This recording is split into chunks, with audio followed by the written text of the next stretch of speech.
Halo Sobat Kibul, dimanapun kalian berada, gimana kabarnya? Ketemu lagi dengan saya, Cak Kibul. Yo, pore, saya ngejomblo dan sering nemenin teman yang sedang asik pacaran. Bangsat. Dan seperti biasa, Cak Kibul akan menceritakan sebuah alur film buat kalian semua. Dan kali ini Cak Kibul menceritakan film yang bergenre action komedi, menceritakan kisah seorang laki-laki yang bertubuh kecil, namun dia menjadi seorang penipu kelas kakap, dan pada akhirnya dia pun ditangkap dan masuk penjara juga. Gimanakah kisah selanjutnya? Tonton terus video ini dan jangan skip. Dan jangan lupa bantu Cak Kibul untuk membangun channel ini dengan cara klik tombol like dan subscribe ke channel ini. Jika sudah, Sobat Kibul, langsung saja, ini dia Big Stan.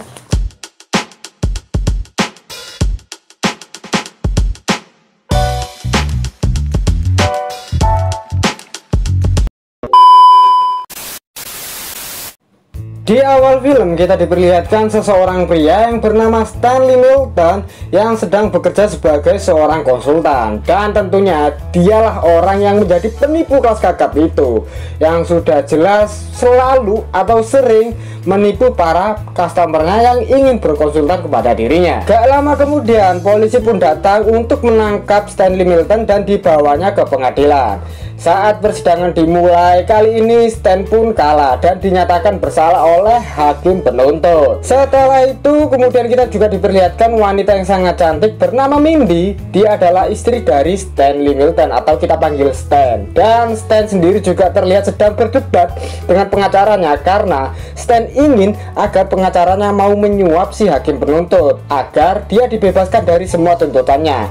Namun si pengacara pun menolak keras dengan permintaan Stan, yang membuat Stan sangat marah, dan kemudian Stan pun menyewa pengacara lain yang bernama Leo Pepper, yang terlihat seperti bukan pengacara profesional atau bisa dibilang lebih terlihat seperti orang ya idiot gitu ya kan.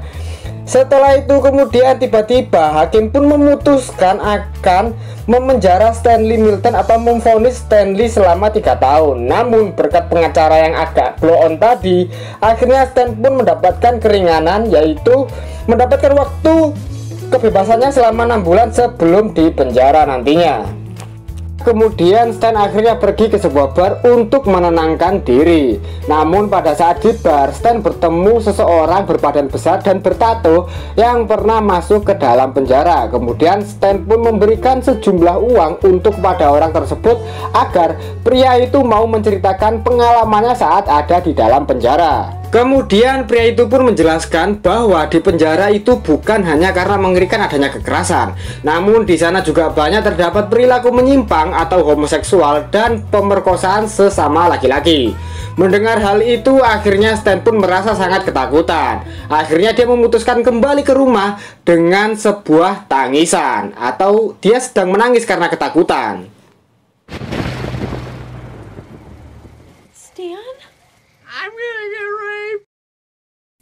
Singkat cerita, keesokan harinya Stan pun akhirnya terbangun dari tidurnya. Awalnya dia mengira kalau itu semua hanyalah mimpi.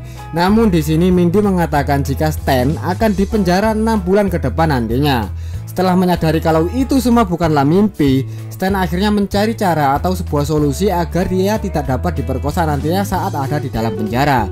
Berbagai macam cara Stan lakukan, mulai dari membeli steroid, berlatih push up setiap hari, dan sempat dia juga mencoba mendemokan lubang boolnya menggunakan alat sudahlah, aku benci mengatakannya. Tidak berhenti sampai di situ saja, ternyata Stan juga membuat sebuah tato tepat di area lubang boolnya.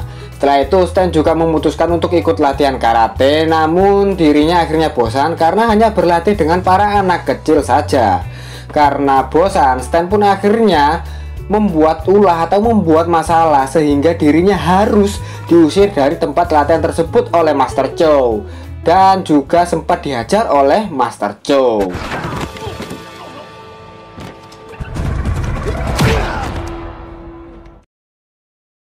Setelah itu, pada saat Stan ingin kembali ke rumah, tiba-tiba Stan pun bertemu dengan seseorang yang dipanggil The Master. Tentunya bukan alumni dari Limba, Joe Sandi, ataupun Deddy Corbuzier.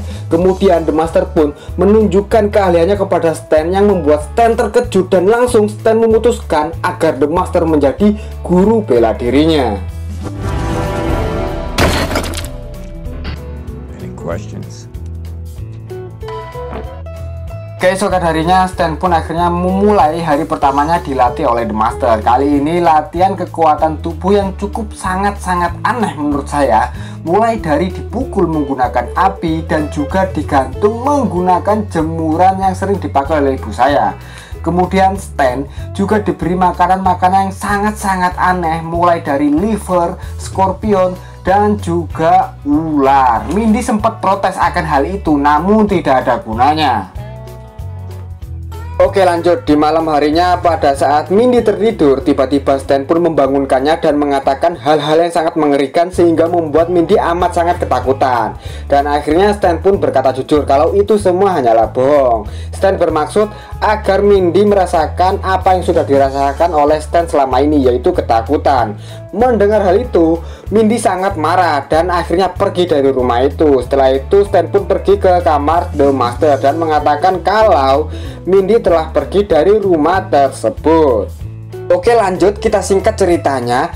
Keesokan harinya Stan pun mulai latihan lagi. Kali ini latihannya mulai lebih serius. Hari demi hari, bulan demi bulan, Stan pun berlatih. Dan kini Stan pun mulai menguasai ilmu yang sudah diajarkan oleh The Master.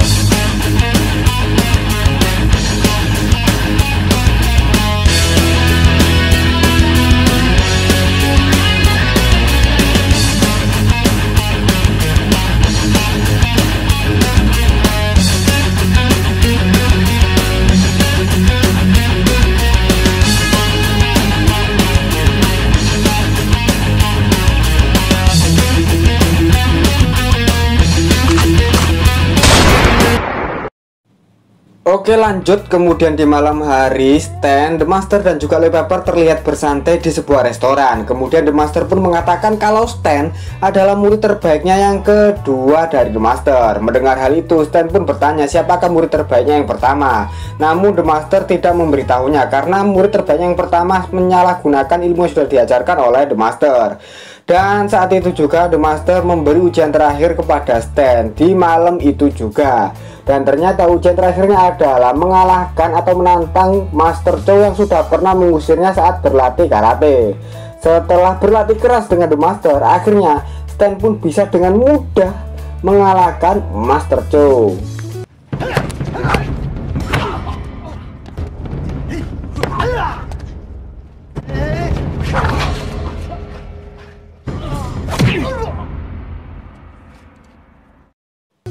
Oke, hari pun berlalu. Kini waktunya Stan untuk masuk ke dalam penjara. Kita juga diperlihatkan Mindy yang sedang menangis karena melihat Stan masuk penjara dari kejauhan. Setelah itu Stan dan para napi yang lain mulai dibawa ke tahanan dengan menggunakan sebuah mobil. Di dalam mobil Stan juga sempat menghajar orang yang mau melecehkannya.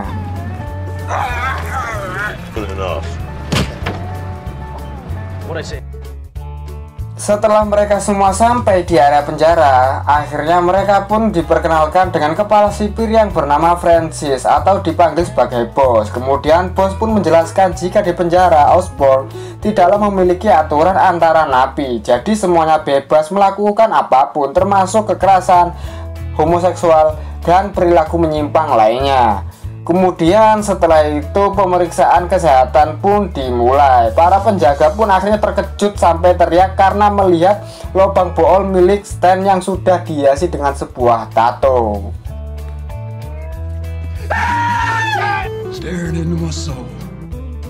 Setelah pemeriksaan selesai, mereka pun akhirnya dimasukkan ke dalam selnya masing-masing. Kemudian kita juga diperlihatkan Stan satu sel dengan pria tua yang bernama Harry atau bisa dipanggil sebagai Short. Kemudian karena Short berada di kasur atas, dengan gak ada akhlak, Stan pun menendang kasur itu sehingga kepala Short pun terbentur.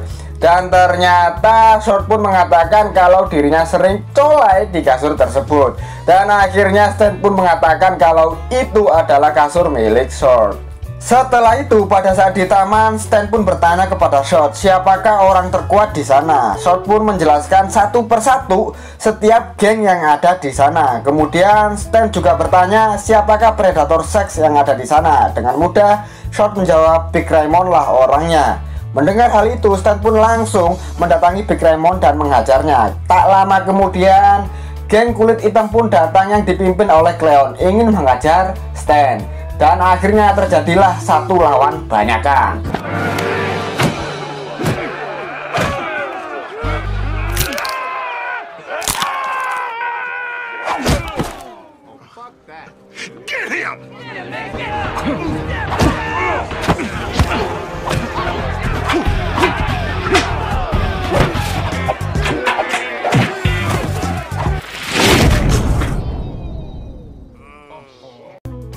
Setelah Stan berhasil melumpuhkan semua orang-orang kulit hitam itu, kemudian kita juga diperlihatkan semua para napi akhirnya takut kepada Stan. Dan itu terlihat jelas saat ketika makan siang.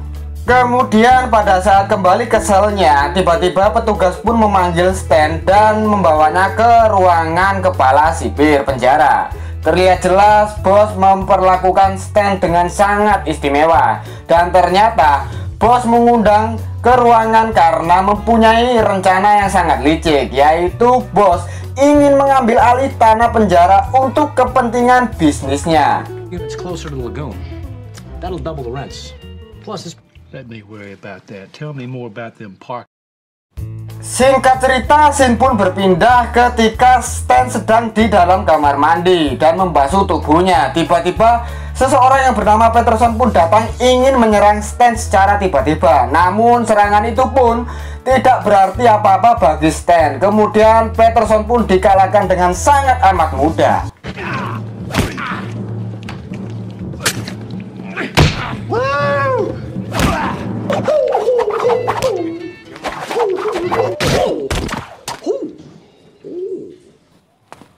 Kemudian pada saat di taman, Shot pun bertanya kepada Stan apa yang sedang terjadi ketika Stan sedang mandi di kamar mandi. Setelah itu Stan pun akhirnya kembali lagi ke ruangan kepala sipir. Stan pun akhirnya diperkenalkan dengan seseorang pria yang bernama Deng. Dialah adalah utusan dari gubernur Dewan Penjara. Kemudian Deng dan bos pun memakan buah stroberi yang baru saja dipetik dari kebunnya, yang pernah dikencingi oleh Shot pada saat itu. Dan rasanya asam-asam gimana gitu, penuh dengan vitamin. Oke, kita singkat lagi ceritanya. Di pagi harinya Stan pun mengumpulkan semua para tahanan dan menghidupkan musik di sana. Hal itu membuat beberapa para napi terlihat sangat senang. Dan tujuan Stan mengumpulkan semua para napi adalah karena Stan ingin membuat peraturan di sana. Di antaranya melarang adanya kekerasan, pemerkosaan, ataupun hal menyimpang lainnya. Setelah semua penjelasan selesai, akhirnya Stan pun membubarkan perkumpulannya. Kemudian setelah itu kita diperlihatkan suasana di penjara berubah menjadi sangat tenang dan terlihat sangat baik karena adanya peraturan yang sudah dibuat oleh Stan. Hal itu menjadi sangat lebih baik lagi ketika Stan terlihat sangat bahagia karena mendapatkan surat dari Mindy sang istri. Dan isi surat itu mengatakan bahwasannya Mindy ingin menjenguknya nanti saat ada di dalam penjara dalam beberapa minggu ke depan nantinya.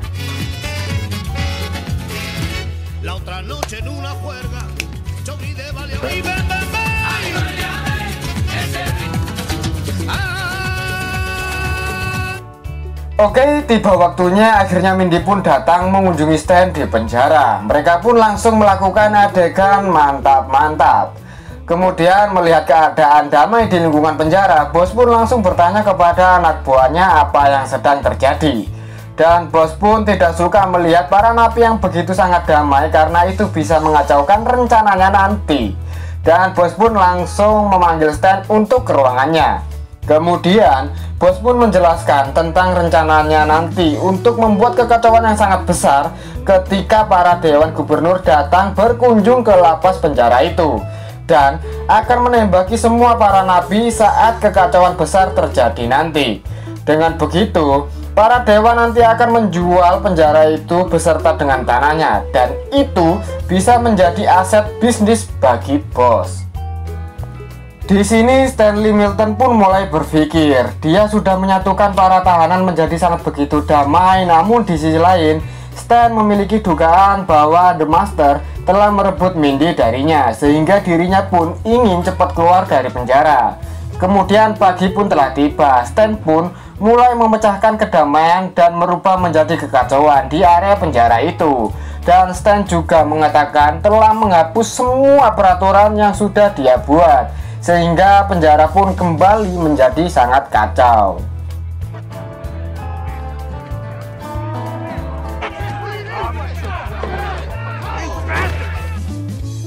Kemudian tiba saatnya di mana hari kunjungan para dewan gubernur pun datang. Bos pun membawa para dewan berkeliling dan bertemu dengan Stan. Setelah itu, kemudian sidang kebebasan bersyarat pun telah tiba. Ketika sidang dimulai, tiba-tiba Stan pun mengingat kebersamaannya saat bersama semua para tahanan di dalam penjara. Karena Stan pun tahu sebentar lagi akan terjadi kekacauan dan penembakan di area penjara. Dan akhirnya Stan pun memberikan jawaban yang tidak masuk akal, sampai-sampai melecehkan para hakim di persidangan. Dan hal itu membuat kebebasan bersyarat yang dimiliki oleh Stan pun akhirnya ditolak oleh para hakim. Saat keluar ruangan, The Master pun menjelaskan bahwa dirinya mengidap sebuah penyakit impoten, dan itu artinya membuat Mindy aman.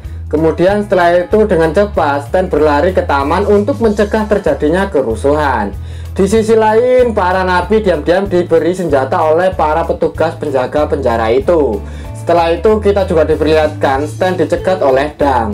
Ternyata Dang menjelaskan bahwa dirinya adalah murid pertama atau murid nomor 1 dari The Master. Kemudian pertarungan pun terjadi antara Stan dan Dang. Awalnya Stan pun kerepotan menghadapi Dang, namun akhirnya Stan pun mengingat teknik yang diajarkan oleh The Master, yang membuat Stan pun akhirnya berhasil mengalahkan Dang.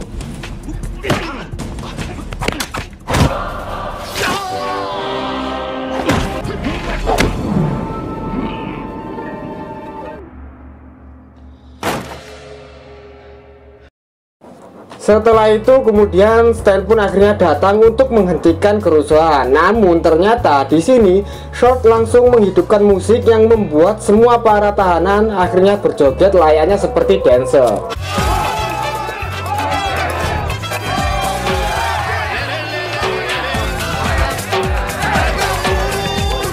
Bos yang melihat hal itu pun langsung menembaki para tahanan di depan dewan gubernur. Karena rencana bos gagal dan membuatnya sangat kesal, akhirnya bos ingin menembak Stan. Kemudian Mindy tiba-tiba datang menyelamatkannya dan disusul oleh The Master yang juga datang menyelamatkan Stan.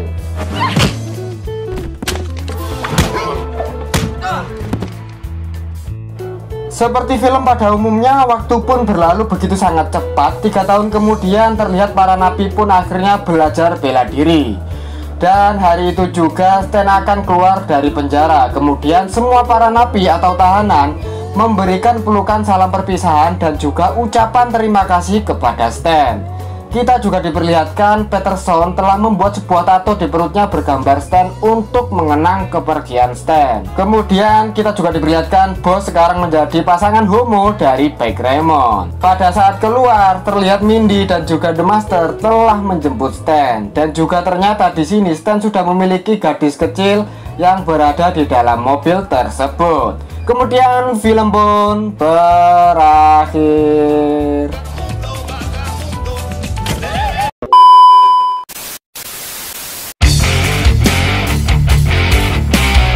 Oke, seperti biasa, kalau menurut pandangan dari Cak Kibul, film ini tidaklah terlalu menghabiskan banyak tempat atau terlihat sangat simpel, dan mungkin karena minim budget keanggaran dari film ini, jadi ya gitu dah.